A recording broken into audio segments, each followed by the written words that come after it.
हाँ तो साथियों, आज हम बिहार बोर्ड वार्षिक परीक्षा 2024 के लिए वर्ग 6 के हिंदी विषय के मॉडल प्रश्न पत्र को हल करने वाले हैं।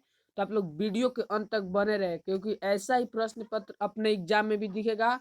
आपका 23 मार्च का एग्जाम है हिंदी का, प्रथम पाली में है, तो उसी दिन आपका ऐसा ही प्रश्न पत्र हिंदी का दिखेगा। तो चलिए हम लोग प्रश्न पत्र को देखते हैं। तो देखिए हमारा पहला प्रश्न कह रहा है, स्तंभ क तथा स्तंभ ख से सही सही मिलान कीजिए। ये स्तंभ क है और ये स्तंभ ख है। तो देखिए हम सही सही मिलान करते हैं। अरमान का हो जाएगा रामनर त्रिपाठी, लेखक का नाम बता रहा है। चिड़िया का आरसी प्रसाद सिंह। हॉकी का जादूगर का मेजर ध्यानचंद, जिसे हम क्या कहते हैं, हॉकी का जादूगर भी कहते हैं। तुम कल्पना करो को गोपाल सिंह नेपाली, भीष्म की प्रतिज्ञा का वंशीधर श्रीवास्तव। अब देखिए दूसरा प्रश्न क्या कर रहे हैं। दूसरा प्रश्न करा है, नीचे दिए गए कथनों में सही पर सही तथा गलत पर गलत का निशान लगाइए। ये 5 नंबर का क्वेश्चन है। देखिए पहला हमारा प्रश्न कर है, जो लोग गरीब भिखारी है हम उनको सुखी नहीं बनाएंगे। तो ये गलत है, हम उनको सुखी बनाएंगे। दूसरा है, कंजूस सेठ ने चित्रकार से 1000 स्वर्ण मुद्राएं देने का वादा किया। सही है। तीसरा है, बाबा भारती के घोड़े का नाम चेतक था। गलत है, सुल्तान था। ठीक है। अब चौथा प्रश्न है, कैलाश को सांप पालने खिलाने का नाचने का शौक था। सही है। अब पांचवा है, दासराज की पुत्री का नाम सत्यवती था। तो सही है। अब देखिए तीसरा हमारा प्रश्न कर रहा है, नीचे दिए गए विकल्पों में से सही विकल्प पर सही का निशान लगाइए। ये भी 5 नंबर का क्वेश्चन है। तो देखिए हमारा पहला प्रश्न कर रहा है, चित्रकार कंजूस सेठ के पास क्या लेकर गया। तो आईना लेकर गया। दूसरा है, महात्मा गांधी ने जेल से किसे पत्र लिखा। तो पुत्र को पत्र लिखा। किसे? तो पुत्र को। और गौ नंबर प्रश्न है, डॉक्टर चादक क्या खेलने के लिए तैयार हो रहे थे। तो टेनिस खेलने के लिए तैयार हो रहे थे। अब देखिए चौथा यानी घ नंबर प्रश्न है। तो देखिए घ नंबर प्रश्न कह रहा है, शांतनु कहाँ के सम्राट थे। तो शांतनु हस्तिनापुर के सम्राट थे। ग नंबर प्रश्न कह रहा है, प्रशंसा का विपरीतार्थक शब्द क्या होता है। तो निंदा करना होता है। अब देखिए चौथा नंबर प्रश्न कह रहा है, निम्नलिखित शब्दों के उपसर्ग लगाकर नया शब्द बनाइए।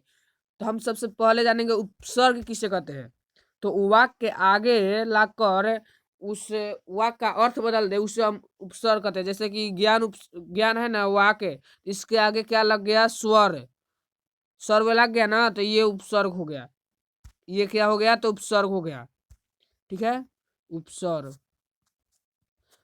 और लास्ट में जो लगता है उसे हम कहते हैं प्रत्यय। तो खैर छोड़िए, उपसर्ग का बात कर रहा है। देखिए ज्ञान का हो जाएगा स्वर ज्ञान, मान का हो जाएगा सम्मान, आगे लगा है। ईमान का हो जाएगा बेईमान, बे इसमें हो जाएगा उपसर्ग। घ सहमत का असहमत, हार का उपहार। अब पांचवा प्रश्न कर रहा है, निम्नलिखित मुहावरे का अर्थ लिखिए। तो देखिए पहला है लट्टू होना। लट्टू होना का हो जाएगा फीदा होना। दूसरा है फूल ना समाना। तो फूल ना समाना का हो जाएगा बहुत खुश होना। तीसरा है हृदय पर सांप लौटना। तो हृदय का सांप लौटना यानी ईर्ष्या करना। चौथा है आंख का तारा होना यानी बहुत प्यारा होना। अंग है 9 2 11 होना। तो ये सब कोई जानता है, भाग जाना।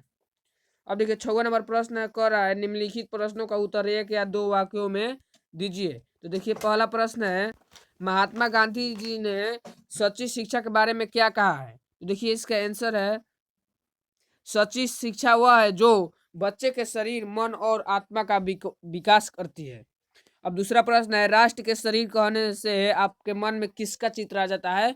तो ये सब कोई जानता है, राष्ट्र के शरीर कहने से हमारा भारत माता का चित्र आ जाता है।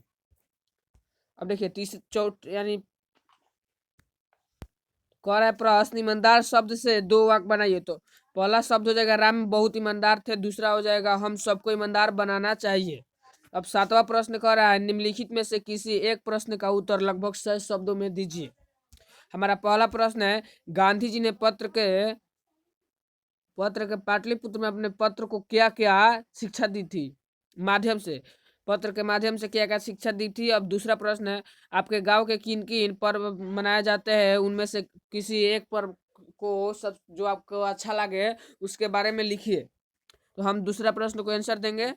देखिए दूसरा प्रश्न का आंसर है, मेरे गांव में तरह तरह के पर्व मनाए जाते हैं, जैसे दीपावली, छठ, होली, दुर्गा पूजा, काली पूजा, रक्षाबंधन, ए, लक्ष्मी पूजा इत्यादि चीजें मनाई जाती है। इन सब पर्वों में हमें छठ पूजा सबसे अच्छा लगता है, क्योंकि यह पर्व सूर्य भगवान का पर्व है। यह पर्व बिहार के कोने कोने में मनाया जाता है और बिहार का ये राष्ट्रीय पर्व भी है। इस पर्व को इस पर्व के पहले से ही बड़ी आस्मा रहती है। ठीक है, अब मिलते हैं अगले वीडियो में, तब तक के लिए धन्यवाद।